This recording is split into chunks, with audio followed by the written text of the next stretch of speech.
Assalamualaikum warahmatullahi wabarakatuh. Apa kabar pemirsa Selebes TV? Sedang rasanya saya Adi Febrian bisa kembali menjumpai Anda dalam program obrolan Karebosi. Pemirsa, seperti biasa kita masih membahas seputar masa-masa pilkada, apalagi kita ketahui kemarin-kemarin sudah diselesaikannya penetapan paslon juga pengambilan nomor urut. Nah, dan sekarang kita sudah terhubung bersama dengan masing-masing jubir dari paslon calon wali kota dan wakil wali kota Makassar yang akan bertarung di Pilwali Makassar Desember mendatang. Pertama saya ingin menyapa Ibu Indira Mulyasari dari paslon Adama. Assalamualaikum warahmatullahi wabarakatuh, Ibu Indira. Ya, di-unmute dulu Bu audionya. Waalaikumsalam warahmatullahi wabarakatuh, Kakak Fadli, Kakak Upi. Gimana kabarnya ini Ibu Indira? Alhamdulillah baik, tetap semangat. Baik, kemudian saya ingin menyapa Bapak Fadli Nur dari paslon Api Rahman. Assalamualaikum warahmatullahi wabarakatuh, Pak Fadli. Unmute dulu Pak audionya. Ya, Waalaikumsalam untuk penonton Selebes TV, juga buat Ade, Indira, dan Upi ya. Ya, dan saya juga ingin menyapa ada Ibu Upi Mutumanikan dari paslon Dilan. Assalamualaikum warahmatullahi wabarakatuh, Ibu Upi. Waalaikumsalam warahmatullahi wabarakatuh, Pak. Iya, gimana nih kabarnya Ibu Upi? Alhamdulillah baik, sehat walafiat. Terima kasih. Iya. Baik, pemirsa Selebes TV, sebentar juga akan insya Allah terhubung dengan jubir dari paslon Imun, tapi kita pertama ingin membahas seputar kemarin ini kan sudah ada pengambilan nomor urut dari masing-masing paslon. Mungkin saya mulai dari Ibu Indira dulu deh, karena memang mendapat nomor urut yang pertama. Nah, nomor urut yang pertama, respon dari paslon atau tim pemenangan dari Adama sendiri menanggapi nomor urut yang keluar, nomor urut 1 ini seperti apa sih Bu Indira? Iya, jadi terima kasih banyak. Jadi memang sebenarnya semua nomor sama, semua nomor baik menurut kami. Tapi alhamdulillah kemarin dapat nomor 1. Mudah-mudahan ini menjadi pertanda baik untuk pasangan Pak Dhani dan Ibu Fatma nanti ke depannya. Iya, luar biasa. Memang nomor 1 biasanya dikait-kaitkan seperti itu ya Bu Indira ya.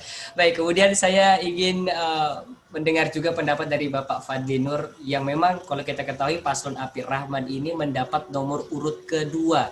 Nah, pendapat dari Pak Fadli sendiri menanggapi nomor urut yang keluar nomor 2 ini seperti apa sih Pak Fadli? Ya, kita sih nggak ada ini ya.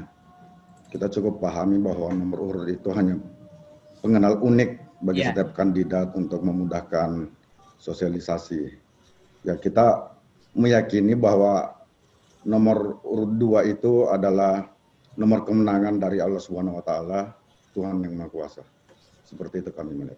Baik, terima kasih Pak Fadli. Kemudian saya ingin mendengar juga dari Ibu Upi Mutumanikan dari Dilan. Ibu Upi, ini kita ketahui Dilan mendapat nomor urut 3. Nah, pendapat dari Ibu Upi sendiri seperti apa sih? Alhamdulillah, sebenarnya sih nomor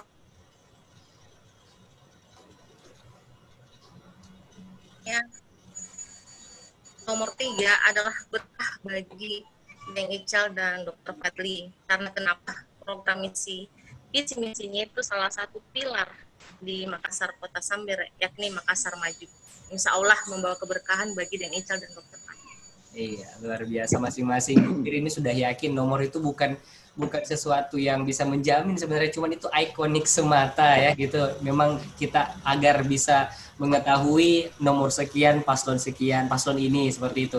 Oke, saya ke Bapak Fadli dulu deh. Pak Fadli, ini kan kemarin juga saya sempat berbincang dengan KPU dan Bawaslu tentang PKPU baru terkait bagaimana kampanye di era pandemi ini. Tentu ada batasan-batasan seperti tidak boleh terlalu banyak audiens yang hadir, terus juga kampanye ini sepertinya memang karena pandemi tidak bisa terlalu leluasa seperti itu Pak Fadli. Pendapat Pak Fadli sendiri seperti apa menanggapi kampanye di era pandemi ini? Silakan. Jadi pertama sih saya sebenarnya berharap dalam talk show ini Selebes TV juga mengundang KPU dan Bawaslu. Iya. Kenapa? Karena PKPU yang sekarang kita gunakan, PKPU 13 2020, itu kan baru aja keluar. Saya meyakini semua paslon kemarin itu mempersiapkan metode kampanye ya dengan PKPU nomor 10. Iya, betul. Ya kan? Nah, ini tiba-tiba ada PKPU nomor 13 yang sangat jauh berbeda dari PKPU 10. Ya kalau mau dikatakan ya ini memang akhirnya jadi tantangan baik bagi kandidat maupun penyelenggara karena ini jadi disruptif betul ini.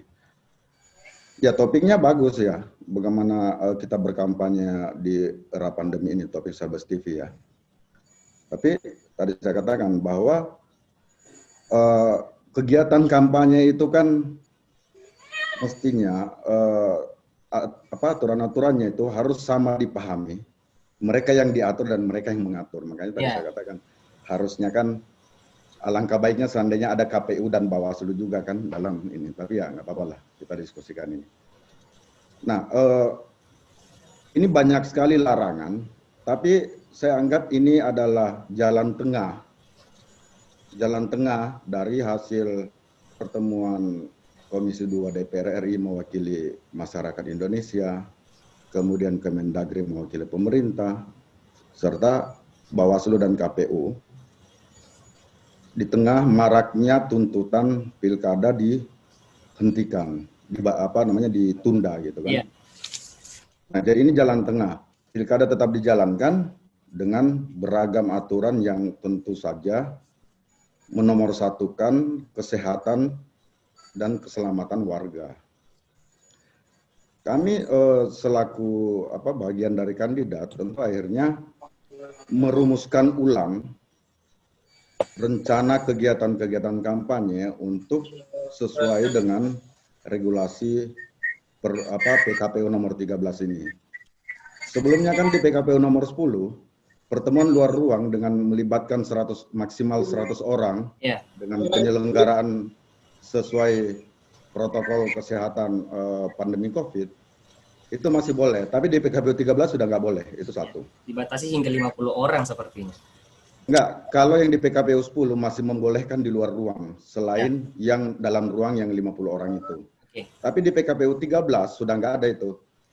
Pasal 64 di PKPU 10 itu dihapus dalam PKPU 13 yang terbaru. Sehingga apa-apa yang dibolehkan dalam PKPU 10 sekarang sudah nggak boleh di PKPU 13. Jadi seperti misalnya bikin basar, donor darah, segala macam yang tadinya boleh di PKPU 10, di PKPU 13 sekarang nggak boleh. Nah, yang boleh di PKPU 13 kalau kumpul orang ya indoor dengan maksimal 50 orang, jaga jarak 1 meter, plus ditambah dengan regulasi lokal. Jadi kalau misalnya seperti kita di Makassar ini ada perwali yang mengatur protap COVID, ya itu menjadi aturan tambahan yang harus dipenuhi. Jadi saya pikir ini memang bukan menyulitkan ya, menuntut ide-ide kreatif dari setiap kandidat, dan kami tentu saja sangat siap dengan itu semua, bahwa kalau kemudian dalam pasal 59 PKPU 13 itu menyebutkan justru memprioritaskan bahwa kampanye dilakukan melalui media daring, jika tidak bisa melakukan media daring baru melakukan offline. Nah, offline-nya itu yang diatur ya. Jadi kan gitu. Jadi saya pikir semua kandidat mesti melihat ruang kreatif di situ, bahwa memang kita diarahkan untuk melakukan campaign online. Cuma kan harus disadari bahwa yang disebut kampanye itu kan mendelivery gagasan politik kandidat kepada masyarakat. Biar masyarakat tidak membeli dalam tanda kutip kucing dalam karung.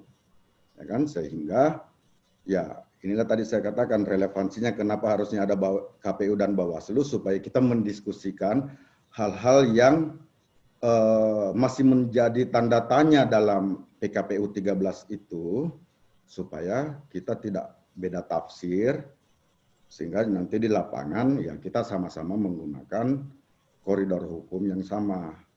Karena di situ saya melihat masih ada beberapa ruang kosong yang tidak dijelaskan. Nah, dalam konteks hukum kan sesuatu yang tidak diatur ya bukan aturan, tapi ya karena jangan sampai kita kemudian beda tafsir dengan